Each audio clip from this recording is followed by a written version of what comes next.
Ano ang matututuhan natin sa unang hari kabanata 17, 22 hanggang 23?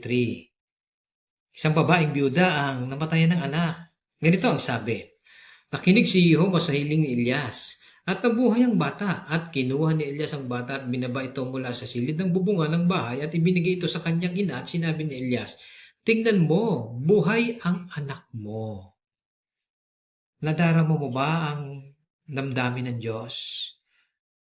Mahal na mahal niya ang mga bata at ganoon din ang mga tao.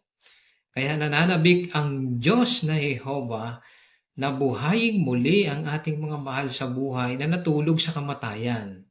May kapangyarihan siyang gawin iyon.